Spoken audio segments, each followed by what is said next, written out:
स्वागत है आप सभी का अंतर्दृष्टि एजुकेशन में। और आज हम देखने जा रहे हैं इकोनॉमिक्स का एमपीपीएससी मेंस में क्या योगदान रहा है, क्या पार्ट है, कितना पार्ट है इकोनॉमिक्स का जो हमें एमपीपीएससी मेंस में देखने को मिलता है। प्री में इसका ज़्यादा सिलेबस है नहीं। मध्य प्रदेश की इकोनॉमिक्स आती है प्री में, जनरली एक दो क्वेश्चन आ जाएंगे। जैसे अभी 2018 में क्वेश्चन आया था कि planned economy of India book किसने लिखी थी, तो ये मैं आपको पहले बता चुका हूँ, एम विश्वेश्वरैया जी ने। तो ऐसे ही क्वेश्चन एक आध दो क्वेश्चन आ जाएं इकोनॉमिक्स में, लेकिन ज़्यादातर क्वेश्चन आते नहीं हैं इकोनॉमिक्स जो प्री में। लेकिन मेंस के पेपर 3 में इकोनॉमिक्स का पूरा सिलेबस है। भारत की अर्थव्यवस्था के पूरे क्वेश्चन मेंस में आते हैं। तो यहीं से हम शुरुआत करते हैं अपनी वीडियो की। एमपीपीएससी मेंस 2018 के जो क्वेश्चन हैं और कुछ और भी महत्वपूर्ण जो क्वेश्चन जो एमपी मेंस के आगे फर्दर जो भी क्वेश्चन हैं वो जरूरी क्वेश्चन मैं आपको बता देता हूँ। तो चलिए शुरू करते हैं। पहला क्वेश्चन देखते हैं हम आज का। तो पहला क्वेश्चन है कि आर्थिक दोहन की व्याख्या कीजिए तथा इसके कारणों की समीक्षा कीजिए। आर्थिक दोहन की व्याख्या कीजिए तथा इसके कारणों की समीक्षा कीजिए। यह क्वेश्चन आया है 6 नंबर में और 100 वर्ड्स में ये आपको इसका आंसर देना है। ये मेंस में आया है क्वेश्चन। इंग्लिश में हम देख लेते हैं कि explain economic trend. Economic trend से ही आप समझ सकते हैं कि कहना क्या चाह रहे हैं। तो ये बात है सन 1867 की। तो दादा भाई नौरोजी जो थे अपने, जिन्हें ग्रैंड ओल्ड मैन भी कहा जाता है, उन्होंने अपना एक पेपर में पब्लिश किया था और उन्होंने पहली बार इकोनॉमिक ट्रेंड की बात की थी। तो इकोनॉमिक ट्रेंड होता क्या है कि जब इंग्लैंड जैसे किसी भी देश से कोई भी सामान हम निकालते आते हैं, रिसोर्सेज जो भी हैं हम निकालते जाते हैं, जैसे इंडिया से इंग्लैंड जो भी रिसोर्सेज है वो बार बार जाते गए, तो उसका लाभ इंडिया को कम मिला और इंग्लैंड को ज़्यादा मिला। एक तरीके से वो दोहन हो जाता है। तो उसी को कहेंगे हम इकोनॉमिक ट्रेंड। और इसके आगे आप और भी लिख सकते हैं। काफ़ी इसका जो पूरा जो आइडिया दिया था वो पहले दादा भाई नौरोजी ने ही दिया था। अगला क्वेश्चन हम देखते हैं कि मंगला किस आर्थिक क्रिया के लिए प्रसिद्ध है। मंगला 3 नंबर में क्वेश्चन आया था। 3 नंबर के क्वेश्चन आते हैं मीन्स में। तो मंगला क्या चीज़ होती है? मंगला से हम समझते हैं कि जब ऐसे तेल के कुएं जिनमें से तेल निकाल दिया जाता है और फिर उनको बंद कर दिया जाए। लेकिन थार में एक ऐसा तेल का कुआं था, उसको तेल निकालने के बाद उसको स्मारक बना दिया गया और स्मारक को मंगला के नाम से मंगला कहा जाता है। तो इस तरीके से ये दूसरा क्वेश्चन 3 नंबर का। डेफिनेशंस लिखनी रहेंगी इसमें आपको, ज़्यादा क्वेश्चन में डीप नहीं है। पहला क्वेश्चन थोड़ा डीप था, बाकी बात दूसरा क्वेश्चन तो डीप नहीं है ज़्यादा। तीसरा क्वेश्चन है भारत में वित्त आयोग के गठन को स्पष्ट कीजिए। भारत में वित्त आयोग के गठन, ये मेंस के क्वेश्चन बता रहा हूँ मैं आपको। तो वित्त आयोग का गठन मैं आपको पहले बता चुका हूँ पिछली वीडियो में कि वित्त आयोग के गठन क्यों किया गया और फाइनेंस कमीशन जो है वो क्यों आया है। तो इसको आप देख सकते हैं। दूसरा जो अगला क्वेश्चन है हमारा वो है श्रम विभाजन क्या है। What is the division of labour. Division of labour क्यों करते हैं हम? क्योंकि ज़्यादा से ज़्यादा हम रिसोर्सेज, जो ह्यूमन रिसोर्सेज है उसका ज़्यादा से ज़्यादा हम प्रॉफिट ले सकें। जो स्किल्स लेबर है उसको अलग जगह पर यूज करके और जो अनस्किल्ड लेबर है उसको अलग जगह पर यूज करके, मतलब कम से कम लेबर लेके ज़्यादा से ज़्यादा काम हम कर सकें। तो उस तरीके से श्रम विभाजन किया जाता है। अगला क्वेश्चन देखते हैं हम, कौशल विकास कार्यक्रम क्या है। कौशल विकास कार्यक्रम, ऐसे क्वेश्चन आते हैं, आप देख लीजिए। कौशल विकास कार्यक्रम, कौशल विकास कार्यक्रम के लिए हम देखते हैं स्किल इंडिया जो चलाया कार्यक्रम, प्रधानमंत्री मोदी जी ने भी चलाया स्किल इंडिया करके कार्यक्रम। तो इसमें क्या है, युवाओं को रोजगार के, स्वरोजगार के लिए शिक्षित किया जाता है, प्रशिक्षित किया जाता है। उनमें स्किल्स पैदा की जाती हैं जिससे क्या वो खुद ही जो रोजगार मिल जाए उनको। इसका जो मेन एग्जांपल हो जाएंगे, जैसे वो हो जाएंगे अपने आईटीआई हमारे जो स्किल डिपार्टमेंट, ये स्किल कौशल विकास कार्यक्रम के जो मुख्य घटक हैं वो हैं आईटीआई। तो अगला क्वेश्चन देखते हैं, मानव अधिकार सूचकांक ह्यूमन राइट्स इंडेक्स, ये आया अगला क्वेश्चन छठवां। इसके बारे में भी हमको केवल डेफिनेशन ही बतानी है। और अगला क्वेश्चन देखते हैं, मानव संसाधन की विवेचना कीजिए। ये जो क्वेश्चन है मानव संसाधन, ये आपको जो सबसे बेहतर अगर किसी बुक में मिल सकता है तो वो है एनसीईआरटी। 11th की एनसीईआरटी अगर आप पढ़ेंगे तो आपको इसके सबसे सटीक जो आंसर हैं वो आपको मिल जाएंगे, और उसी में से आपको पता चलेगा कि किस तरीके से इस आंसर को लिखना रहेगा। तो अगला क्वेश्चन हम देखते हैं कि उपभोक्ता कौन है और उपभोक्ता के मूलभूत अधिकार क्या है। उपभोक्ता यानी कि कंज्यूमर वो कौन होता है और उपभोक्ता के मूलभूत अधिकार क्या है। कंज्यूमर कौन होता है, जो किसी भी वस्तु किसी भी चीज़ का जो कंजम्पशन करता है उसे खुद कंजम्पशन करने के लिए, ना कि किसी और को बेचने के लिए, उसे कहते हैं हम उपभोक्ता। और उसके कुछ जो फंडामेंटल राइट्स हैं वो दिए गए हैं। तो जो फंडामेंटल राइट्स हैं कुछ जो कंज्यूमर के, वो मैं आपको बताता हूँ। जैसे पहला राइट्स है right to safety, right to inform, दूसरा right to choose, right to be heard and right to seek redressal and right to consumer education. ये हो गए आपके 6 राइट्स जो दिए गए हैं कंज्यूमर कोर्ट द्वारा कंज्यूमर को। तो ये आप याद कर लीजिएगा, स्क्रीनशॉट ले लीजिए भले, क्योंकि ये आते हैं क्वेश्चन और इम्पोर्टेंट क्वेश्चन है। तो वीडियो के एंड में मैं आपको कुछ ऐसे क्वेश्चन बताऊंगा जो बहुत इम्पोर्टेंट हैं और अगली बार मेंस में आने के चांसेस होंगे काफ़ी। तो आप देखते रहिए, पूरा वीडियो देखिएगा। तो अगला क्वेश्चन देखते हैं हम, ह्यूमन डेवलपमेंट इंडेक्स। जो ह्यूमन डेवलपमेंट इंडेक्स जो आया है, तो ये किस लिए आया है, जैसे कि हम किसी भी देश की जो विकास है उसको केवल हम जीडीपी से नहीं समझ सकते, उसके लिए एक ह्यूमन डेवलपमेंट इंडेक्स भी एक पैमाना है जिससे हम समझते हैं कि इस देश का विकास किस तरीके से हुआ है। इसके लिए एक दूसरा भी एक इंडेक्स है, एक हैप्पीनेस इंडेक्स करके भी है, लेकिन वो ज़्यादा फेमस नहीं है हैप्पीनेस इंडेक्स, और ह्यूमन डेवलपमेंट इंडेक्स ही फेमस है। तो इसमें हम क्या कौन कौन से इंडिकेटर्स हैं जो हम यूज करते हैं, जैसे लाइफ एक्सपेक्टेंसी एट बर्थ, जितनी लॉन्ग एंड हेल्थी लाइफ रहेगी वो हम इसमें कंसीडर करेंगे, और स्कूलिंग जो हम कंसीडर करेंगे कि एक्सेप्टेड ईयर्स ऑफ स्कूलिंग, जो कितनी स्कूलिंग हमने ये कर रहे हैं उस देश में बच्चे, वो हम देखेंगे। और एक जीडीपी रहता है इसमें, फिर जीडीपी भी एक इसका इंडिकेटर रहता है। तो इस तरीके से यहाँ पर हम ह्यूमन डेवलपमेंट इंडेक्स के इंडिकेटर बता सकते हैं। ये क्वेश्चन आया था 2080 में मेंस में, तो आप देख लीजिए, सिंपल क्वेश्चन है लेकिन नॉलेज हमें पता होना चाहिए इसका। तो अगला क्वेश्चन हम देखते हैं, अगला क्वेश्चन क्या है। अगला क्वेश्चन है हमारा जनांकीय लाभांश अथवा जनसांख्यिकीय लाभांश, इसे कहते हैं डेमोग्राफिक डिवाइडेंट।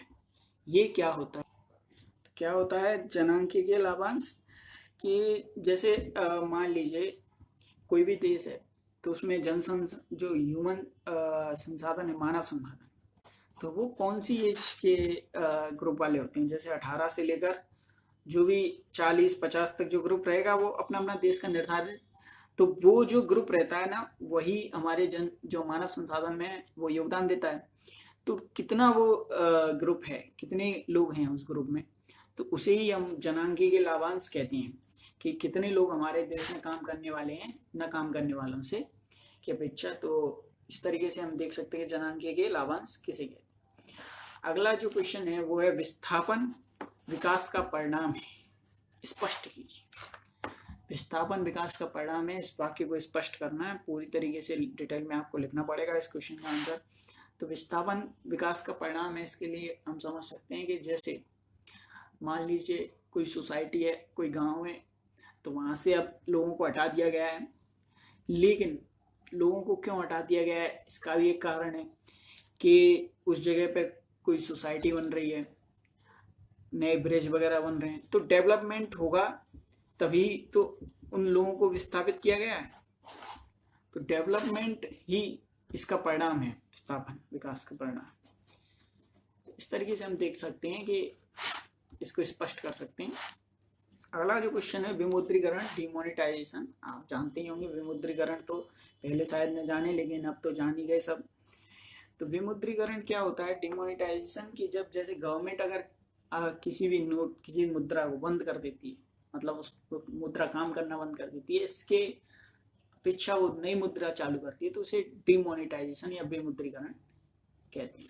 अगला जो क्वेश्चन आया है वो, ये सारे क्वेश्चन मैं आपको मेंस से बता रहा हूँ, और जो आए हुए क्वेश्चन हैं कई इसमें, वो मैं आपको बता रहा हूँ, और जो इम्पोर्टेंट क्वेश्चन है जो बराबर बार बार आते रहते हैं, ये क्वेश्चन बार बार आते रहते हैं, तो इसलिए मैं आपको ये सारे क्वेश्चन बता रहा हूँ।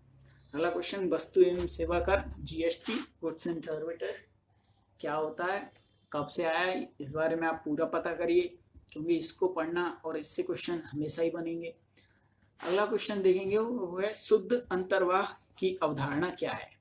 शुद्ध अंतर्वाह की अवधारणा यानी कि नेट इनफ्लो, किस तरीके से पैसा जा रहा है, किस जगह पर पैसा हम जो है वो अपना इन्वेस्ट कर रहे हैं, उसको किस तरीके से देखते हैं इकोनॉमी में, वो हमको यहाँ पर लिखना रहेगा।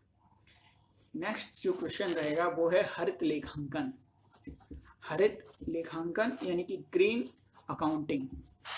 ग्रीन अकाउंटिंग से क्या तात्पर्य है, ग्रीन अकाउंटिंग क्यों स्टार्ट करी गई, क्योंकि जो जीडीपी रहता है वो कैपिटलिस्ट ज़्यादा डिपेंडेंट करता है, और उसमें इन्वायरमेंट को हम क्या हमेशा इग्नोर करते हैं। तो इसके लिए इस इन्वायरमेंटल फैक्टर को इग्नोर न करने के लिए एक हरित लेखांकन यानी कि ग्रीन अकाउंटिंग की गई, और उसमें हमने इसको इन्वायरमेंटल फैक्टर को भी हमने कंसीडर किया है, और उस तरीके से हम इन्वायरमेंट के लिए भी उसको कंसीडर करके उस तरीके से उद्योगों का विकास करते हैं। अगला जो क्वेश्चन है वो हमारा ब्रिक्स। ब्रिक्स समूह में कितने मेंबर हैं, कौन कौन से मेंबर हैं, तो ये क्वेश्चन से ही आप देख सकते हैं, सिंपल क्वेश्चन है, कौन कौन से मेंबर हैं बता सकते हैं। आप बताइए मुझे कमेंट में कि ब्रिक्स कब से स्टार्ट हुआ है और किस तरीके से, और भी ग्रुप हैं, एक और ग्रुप है जैसे आसियान करके एक ग्रुप है, तो आप मुझे ये बताइए कि आसियान ग्रुप में कौन कौन से मेंबर हैं। ब्रिक्स के जो मेंबर रहेंगे वो है Brazil, Russia, India, China and south Africa, ये ब्रिक्स के मेंबर हैं। और आसियान का आपको बताना मुझे कमेंट में कि कौन कौन से मेंबर हैं आसियान में। तो अगला क्वेश्चन देखते हैं हम, प्रधानमंत्री मुद्रा योजना के उद्देश्य। प्रधानमंत्री मुद्रा योजना के उद्देश्य PMMY भी इसको बोलते हैं, PMMY शॉर्ट फॉर्म में। तो इसके क्या उद्देश्य होते हैं कि प्रधानमंत्री जो मुद्रा योजना है उसमें 10 लाख रुपए के ऋण प्रदान करने के लिए 2015 में इस योजना को शुरू किया गया था। 10 लाख तक इसमें आपको ऋण मिल जाता है। इसमें किसानों को, छोटे उद्योगों को मुख्यतः इसमें ऋण दिया जाता है, जिससे क्या है, जो लघु उद्योग हैं, वित्त बैंक, वाणिज्य बैंक, RBI, ये जो हैं उनके जो छोटे RRB, जो मैं बोल रहा हूँ RBI नहीं, RRB करके जो बैंक हैं, उनको इनमें ऋण दिया जाता है। तो इसमें आप आवेदन कर सकते हैं और ऋण ले सकते हैं अगर आपके पास कोई छोटा उद्योग है तो। अगला क्वेश्चन देखते हैं हम, खाद्य सुरक्षा की अवधारणा क्या है। खाद्य सुरक्षा की अवधारणा समझ सकते हैं, जो फूड जो है उसकी सिक्योरिटी, फूड सिक्योरिटी की जो क्या डेफिनेशन रहे। फूड सिक्योरिटी से आप समझते हैं कि जो खाने की चीज़ें उसको इस तरीके से संभाल के रखा जाए कि जो खाने की चीज़ें लंबे लंबे समय तक हम उनको यूज कर सकें। तो अगला क्वेश्चन देखेंगे हम, विकेंद्रीकृत जो योजना है यानी कि डिसेंट्रलाइज्ड प्लानिंग, वो क्या चीज़ होती है। डिसेंट्रलाइज्ड प्लानिंग रहती है, जैसे मान लीजिए, इसमें आप क्वेश्चन से समझ सकते हैं कि विकेंद्रीकृत यानी कि केंद्र का कोई हस्तक्षेप ना हो इस योजना में, मतलब जो लोकल जो गवर्नमेंट है वही अपनी यहाँ पर कुछ चीज़ों का, कोई भी योजनाओं का जो लोकल गवर्नमेंट है वो उन योजनाओं को संभाले, उनका डेवलपमेंट करे, उनकी प्लानिंग करे। स्टेट्स गवर्नमेंट, तो इसमें क्या रहेगा, जैसे अब मान लीजिए कहीं पर खाद्य वितरण हो रहा है तो वो लोकल गवर्नमेंट का काम रहता है। तो इसमें जो फाइनेंशियल एडमिनिस्ट्रेटिव जो भी चीज़ें हैं वो जो मुझे मेजर डायमेंशन है वो हम इसमें लिखेंगे। अगला जो क्वेश्चन है वो DBT scheme, DBT direct benefit transfer, direct benefit transfer. तो इस स्कीम की बात करेंगे कि इस स्कीम को क्यों लाया गया, इस स्कीम के क्या लाभ हैं। आप समझ ही सकते हैं कि जो भी जैसे किसी भी चीज़ की छात्रवृत्ति आती है, स्कॉलरशिप आती है और किसानों को जो भी पैसे आते हैं तो वो डायरेक्ट उनके अकाउंट में चले, मतलब बीच वाले जो भी इंसान है वो ख़त्म हो जाएंगे जो भी। तो इससे क्या है, करप्शन कम होगा और भी हमको जो भी लाभ रहेंगे वो हमको इससे मिलते रहेंगे। तो अगला क्वेश्चन देखेंगे कि क्षेत्रीय असंतुलन के 3 कारण बताइए। ये जो क्वेश्चन है वो जो डीबीटी हो गया, विकेंद्रीकृत योजना, ये आपको केवल डेफिनेशन पता हो उतने में आपका काम हो जाएगा, क्योंकि ये क्वेश्चन छोटे छोटे क्वेश्चन हैं और उतनी ही लिखने के लिए आते हैं जितना आप थोड़ा बहुत, आपको डीप में नहीं लेकिन पता होना चाहिए कि ये चीज़ें क्या हैं। तो इस तरीके से हम देखते हैं। अगला क्वेश्चन देखेंगे क्षेत्रीय असंतुलन के 3 कारण बताइए। क्षेत्रीय असंतुलन के 3 कारण बताने हैं हमको। क्षेत्रीय असंतुलन किस तरीके से होता है, तो क्षेत्रीय एकदम जो मेन रीजन रही क्षेत्रीय असंतुलन के, जो स्टेट में रहता है, जैसे किसी भी स्टेट में उसमें किस तरीके से इनबैलेंस हो रहा है, वो आपको 3 कारण उसके बताने हैं। अगला क्वेश्चन देखेंगे हम कि मध्य प्रदेश में निम्न औद्योगिकरण के कोई 2 कारण बताइए। मध्य प्रदेश जो निम्न औद्योगिकरण यानी कि लो इंडस्ट्रियलाइजेशन हो रहा है उसका जो कारण है, कोई 2 कारण जो मुख्य। तो लो इंडस्ट्रियलाइजेशन का क्या कारण रहेगा कि एक तो जो मध्य प्रदेश में पुअर ह्यूमन रिसोर्स डेवलपमेंट, तो वो जो है वो किस पर रिफ्लेक्ट करेगा, लो लेवल ऑफ एजुकेशन पर, और इस तरीके से जो स्किल्ड लेबर है उसकी कमी आ जाएगी। तो इस तरीके से हम देखेंगे कि वो एक महत्वपूर्ण कारण होगा अगर स्किल्ड लेबर अगर नहीं होगी किसी भी स्टेट में, तो लो इंडस्ट्रियलाइजेशन होना ही है। और दूसरा, इंडस्ट्रियल डेवलपमेंट जो है मध्य प्रदेश में वो नेग्लेक्ट किया गया है कॉलोनियल एरा के टाइम पर। तो इस तरीके से ये 2 औद्योगिकरण के, जो निम्न औद्योगिकरण के, वो कारण माने जाएंगे। अगला क्वेश्चन देखेंगे कि निकटवर्ती वर्षों में जो कीमतों में मुद्रा स्फीति वृद्धि के कोई 2 कारण लिखिए। निकटवर्ती वर्षों में कीमतों में मुद्रा स्फीति वृद्धि के कोई 2 कारण लिखिए। इन्फ्लेशनरी राइज, इसके 2 कारण आपको लिखने रहेंगे। ये भी एक अच्छा क्वेश्चन है और इसमें डीप में ही लिखना पड़ेगा, आपको पूरा पढ़ना पड़ेगा। मुद्रास्फीति, ये जो मैं आपको क्वेश्चन बता रहा हूँ ये आप देख सकते हैं कि कितने क्वेश्चन हैं जो मेंस में आए हुए हैं, और ये एक ही पेपर के क्वेश्चन हैं।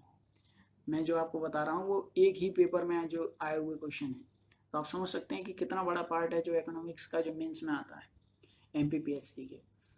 तो आपको पढ़ाई के लिए मैं आपको बताता हूँ कि जो सबसे मेन जो बुक है आप जो रेफ़र कर सकते हैं वो है 11th की एनसीईआरटी, 12th की एनसीईआरटी दोनों। और इसके लिए आप कोई स्पेसिफाइड बुक भी हो वो भी आप रेफ़र कर सकते हैं, लेकिन एनसीईआरटी अगर आप अच्छे से पढ़ेंगे, और इंटरनेट तो यही है, जो भी इंटरनेट रहेगा उससे आपको पता चल जाएगा। और आप अगर लूसेंट वगैरह पढ़ना चाहें तो वो भी पढ़ सकते हैं, उसमें भी अच्छे से बताया गया है अर्थव्यवस्था के बारे में। तो अगला क्वेश्चन हम देखते हैं इस ओर पढ़ते हुए कि भारतीय जो अर्थव्यवस्था को उसको योजनाबद्ध विकासशील अर्थव्यवस्था क्यों समझा जाता है। इसका कारण तो आप बता ही सकते हैं कि मैं आपको पिछली वीडियो में बता चुका हूँ, पंचवर्षीय योजनाओं के बारे में, 5 ईयर्स प्लान के बारे में। तो आप विश्लेषण कर ही सकते हैं इसको, तो अच्छा क्वेश्चन है। अगला क्वेश्चन देखते हैं हम, हरित क्रांति और स्वर्ण क्रांति में भेद कीजिए। मतलब ग्रीन रिवॉल्यूशन और गोल्डन रिवॉल्यूशन में आपको डिफ्रेंशिएट करना है। ग्रीन रिवॉल्यूशन जो 1960-70 के बीच में आया था, गेहूं की फसल अच्छी हो गई थी, मतलब हाई यील्डिंग वैरायटी, जो मैं आपको पहले बता चुका हूँ पिछली वीडियो में हरित क्रांति के बारे में। और स्वर्ण क्रांति यानी कि जो शहद है उसकी जो खपत, वो जो शहद का उत्पादन जिस तरीके से बढ़ा है उसको भी हम देख रहे हैं, और इन दोनों में जो डिफरेंस है वो आपको लिखना रहेगा। अगला जो क्वेश्चन है वो है, नरसिम्हन समिति के सिफारिशों के आधार पर सरकार द्वारा वित्तीय क्षेत्र में सुधार के लिए क्या प्रयास किए गए हैं। अगर आप मेंस को अच्छे से पढ़ना चाहते हैं तो देख लीजिए, आप ये क्वेश्चन आने वाले हैं और ये क्वेश्चन आ चुके हैं और इस तरीके के क्वेश्चन आने वाले हैं। अगर आपको सीरियसली अगर मेंस MPPSC मेंस करना है तो आप अच्छे से इन क्वेश्चनों को तैयारी कीजिए। सिर्फ सरल क्वेश्चन है, अगर आप पढ़ चुके हैं, थोड़ा भी अगर आप पढ़ते हैं तो बहुत सरल क्वेश्चन आपके लिए पढ़ेंगे।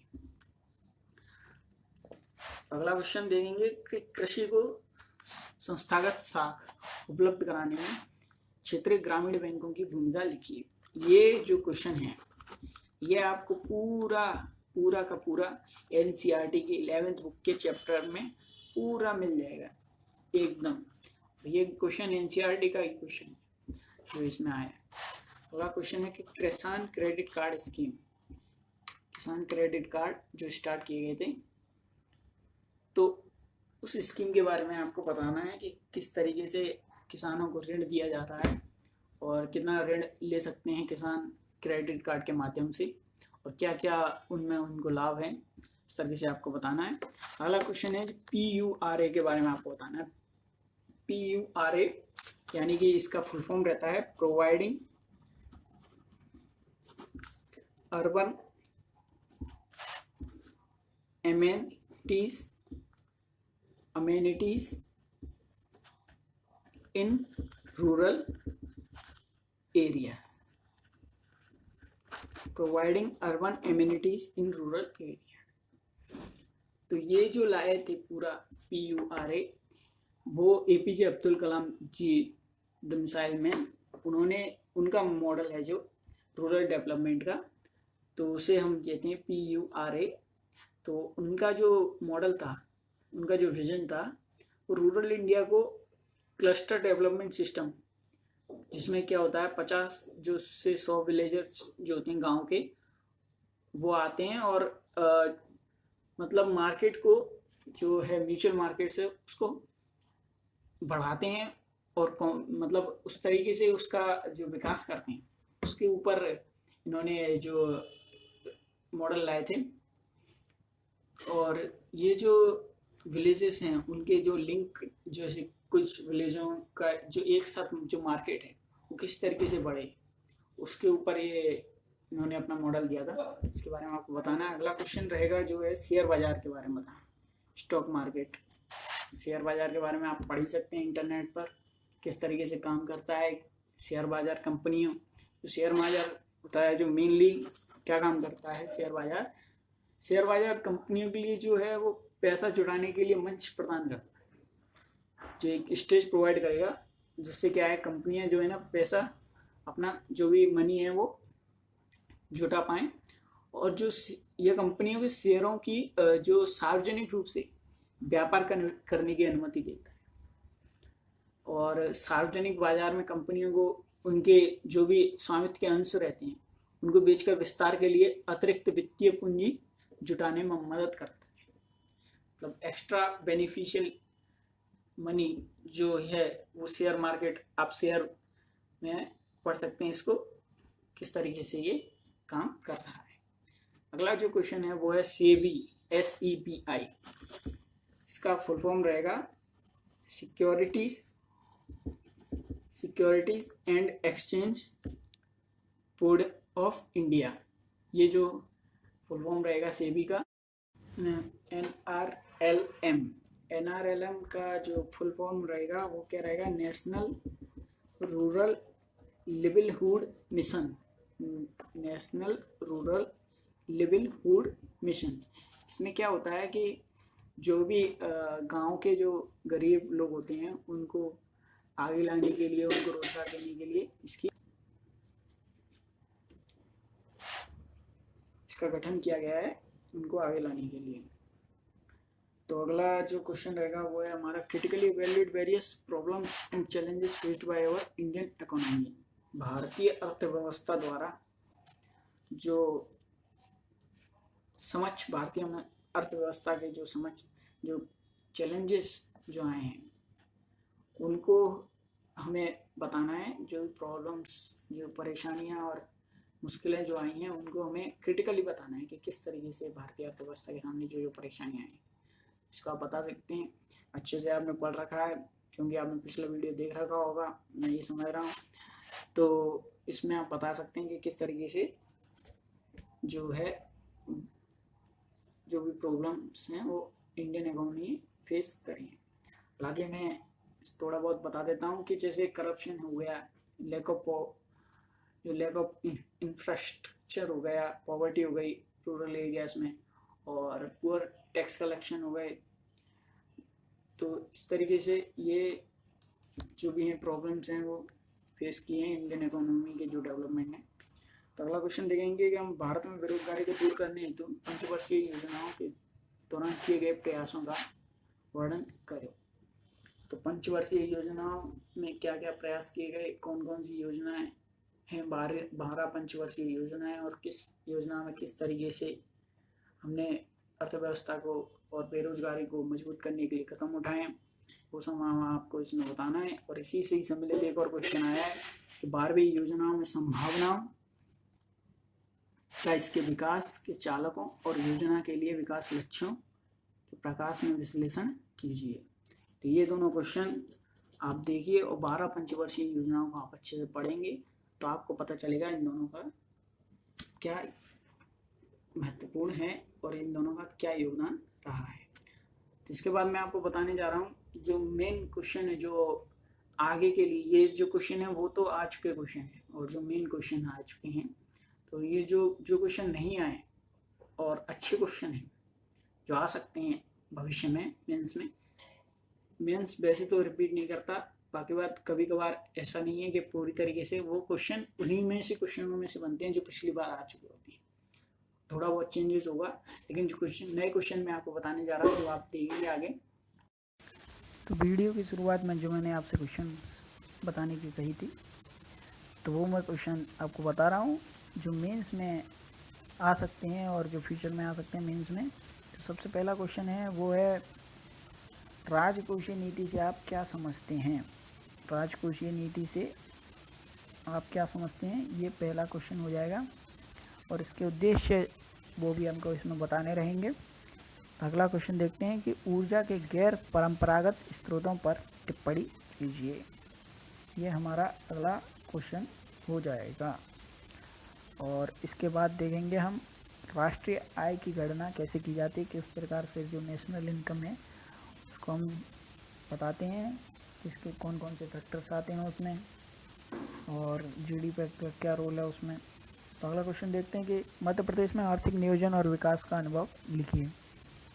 मध्य प्रदेश से क्वेश्चन जो इकोनॉमिक्स का।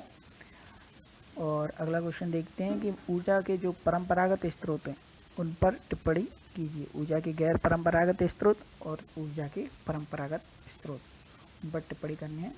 अगला क्वेश्चन देखेंगे बफर स्टॉक की अवधारणा और भारत में स्थिति। बफर स्टॉक की अवधारणा और भारत में स्थिति की व्याख्या करनी है हमें। अगला जो क्वेश्चन है कि भारत में मध्य प्रदेश में वायु परिवहन का महत्व, ये हमको बताना है इस क्वेश्चन में। और देखते हैं कि अगला क्वेश्चन क्या है। अगला क्वेश्चन है कि प्रत्यक्ष एवं अप्रत्यक्ष सब्सिडी के मुद्दों पर चर्चा करें। प्रत्यक्ष एवं अप्रत्यक्ष सब्सिडी के मुद्दों पर चर्चा करें। नेक्स्ट क्वेश्चन जो है हमारा सीपी का उद्देश्य एवं कार्यप्रणाली। सीपी का उद्देश्य एवं कार्यप्रणाली, ये हमारा अगला क्वेश्चन। और विकासशील देशों के समक्ष व्यापार संबंधी चुनौतियों पर चर्चा करनी है अगले क्वेश्चन में हमें। 11वां क्वेश्चन हम देखते हैं कि भारत में प्रव्रजन की समस्या, जो प्रव्रजन ही उसकी समस्या, उनको हमें अच्छे से विस्तार पूर्वक बताना है। और जो नेक्स्ट क्वेश्चन देखते हैं हम वो है खाद्य सुरक्षा अधिनियम और खाद्य सुरक्षा में इसकी भूमिका, ये हमको बतानी रहेगी नेक्स्ट क्वेश्चन में। अगली स्लाइड में हम देखेंगे कि भारत में प्रमुख जो स्टॉक बाजार उन पर हमें चर्चा करनी है। भारत में जो भी स्टॉक बाजार हैं उन पर हमें चर्चा करनी है। और नीति योजना नीति आयोग की संरचना एवं कार्य लिखने हैं हमें, क्योंकि नीति आयोग है उसकी संरचना और उसके कार्य क्या क्या हैं वो बताने हैं इस क्वेश्चन में। जो योजना आयोग जिसको ये नीति आयोग में बदल दिया गया 2015 में। तो उसके बाद जो हमारा अगला क्वेश्चन आ जाता है वो है भारत में आवास की समस्या के समाधान पर टिप्पणी लिखी। भारत में आवास समस्या जो भी है उसके समाधान पर टिप्पणी करनी है। तो भारत में कृषि की विविध प्रणालियों पर चर्चा कीजिए। भारत में जो भी कृषि की प्रणालियाँ हैं उन पर हमको चर्चा करनी है इस क्वेश्चन में। अगला क्वेश्चन देखते हैं कि वैश्वीकरण के पश्चात भारत अर्थव्यवस्था को क्या लाभ हुए हैं। वैश्वीकरण के पश्चात भारत में अर्थव्यवस्था को क्या लाभ हुए हैं, आप स्क्रीनशॉट ले सकते हैं इनका। जो भी क्वेश्चंस हैं और इम्पोर्टेंट क्वेश्चंस हैं आने के चांसेस हैं अगली बार मेंस में, आप अच्छे से पढ़ लीजिएगा इनको। अगला जो क्वेश्चन है वो है मनरेगा विशेषताएँ, उसकी विशेषताएँ, लाभ और जो भी आलोचनात्मक मूल्यांकन है वो हमको करना है मनरेगा का। किस तरीके से मनरेगा जो है वो सफल है, असफल है या फिर किस तरीके से काम कर रही है। अगला जो क्वेश्चन हम देखेंगे, भारत में विकास के परिप्रेक्ष्य में 5 ईयर प्लान यानी पंचवर्षीय योजनाओं का महत्व, ये हमको समझाना है क्वेश्चन।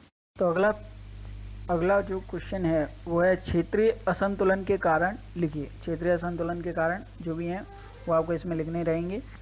और 21वें नंबर का क्वेश्चन देखते हैं कि भारत में आर्थिक नियोजन की अवधारणा पर चर्चा करनी है। आर्थिक नियोजन की जो भी अवधारणा रहेगी उस पर चर्चा करनी है।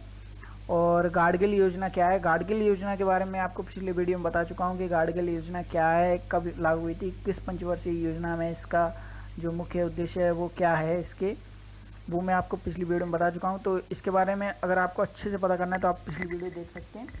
और जो भी है आप रेफरेंस कर सकते हैं, इंटरनेट को रेफरेंस कर सकते हैं, किसी बुक को रेफरेंस कर सकते हैं।